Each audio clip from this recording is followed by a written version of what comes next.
crazy to me, and it's got to be crazy to you. How did the Carolina Panthers end up with Ja'Tavion Sanders wearing number 0 and literally needing to be benched? How did Mitchell Evans pass him up already, yet somehow Mitchell Evans has less receiving yards? I don't know. Let's answer this question today. They roll coverage. So if you know me at all, you're going to know that I am not a big Ja'Tavion Sanders fan.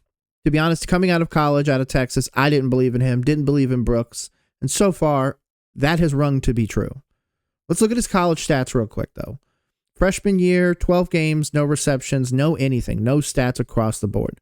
Hey, you were in 12 games, though, at Texas. That's pretty cool, especially as a freshman. I mean, you're probably, 17, 18 at that point? Because just so you guys know, Ja'Tavion Sanders has been in the league 2 years now. This is his second year.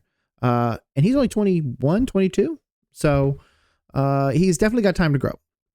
But at the same time, next year, 13 games, 54 receptions for 613, 11.4 yards per reception, 5 touchdowns, average of 47 yards per game. That's not bad. Not bad at all. And then, of course, next year, he builds on it a little bit with 45 receptions, 682, averages 15.2 with 48.7. I just want to say that I acknowledge his college stats. I also want to preface that at the next level, you're going to need to do a little bit more than just receiving as a tight end. We've seen guys come into the league, even guys like Brock Bowers, are still able to be at least competent blockers at the next level.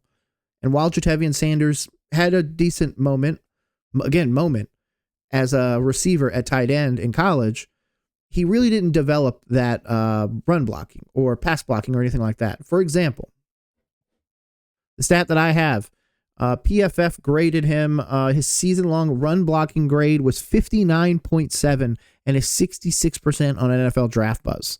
So no offense, that's not good.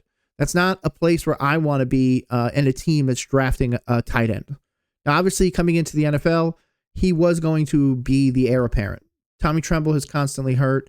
We didn't really have a true tight end number 2. Ian Thomas was there, but it was just kind of, nobody really took the reins. So, of course, here comes Sanders out of college. A lot of hype. We're bringing Brooks in. We're bringing, the Texas hype, the whole bit. So that should produce something, right? Let's look at the rookie stats then. Okay, rookie stats, 16 games, 8 started, 43 targets, 33 receptions for 342 yards, 1 touchdown, 13 first downs. Again, I appreciate it. As long as being 46 yards, Sanders has his moments. But Sanders is a hitch merchant. Sanders is a guy that you can go out and get you that 9-yard gain, and that's it. When it comes to run blocking and pass blocking and all that other stuff, he's not the same contributor. Maybe in the rookie year, it was maybe a little bit better, and maybe he's on pace to even put up more stats than he did his rookie year, which at this point would be kind of crazy. But I just feel like he's the guy that exemplifies the old regime.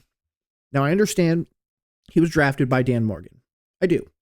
And right now, that draft class does not look good. I don't even want to get into that. That's a whole separate argument that I could go on for an hour about. Shout out Jackson Powers Johnson. But I must say that Sanders now has literally just not been able to do anything. He comes into camp 20 pounds lighter. And yeah, there's been moments where maybe Bryce has sailed the ball, or maybe moments where like that touchdown or almost touchdown that Sanders had in the end zone where he just couldn't come down with the ball. Hey, maybe it just gets rifled in there a little bit too hard. I get it. I do. But at the same time, you shouldn't be getting beat out by a rookie named Mitchell Evans. Now, don't get me wrong. I am Mitchell Evans' number 1 freaking supporter, okay? Other than his mother, I was pounding the table for this dude. I really, really, really liked this pick, especially because he can block at a high level. And if you've looked at his PFF scores, he's of course had some duds. Everybody has some bad days. But for the overwhelming majority of games, Mitchell Evans has gone out there and been a plus tight end for us. Not just that, but he has 2 touchdowns already. By the way, that doubles Ja'Tavion Sanders' career. So what do you really do with this?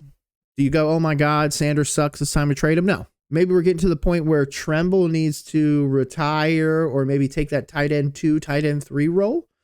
But at this point, it's Mitchell Evans or bust. I love what he brings to this team. I love watching him road grade people.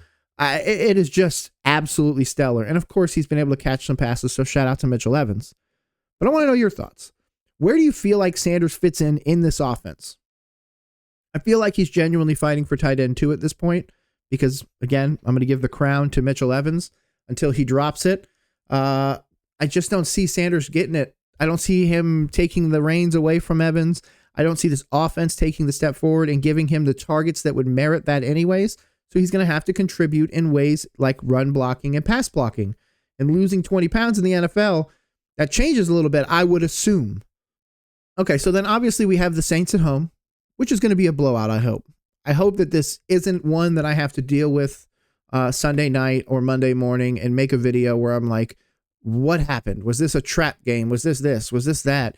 You know, who messed up? Who did this? I just want to come in and just be like, oh my God, we did it, guys. We smashed the shit out of the Saints and it's over. Let's just move on to the Falcons because that might actually be a game because we will have to travel to Atlanta. Either way, keep pounding.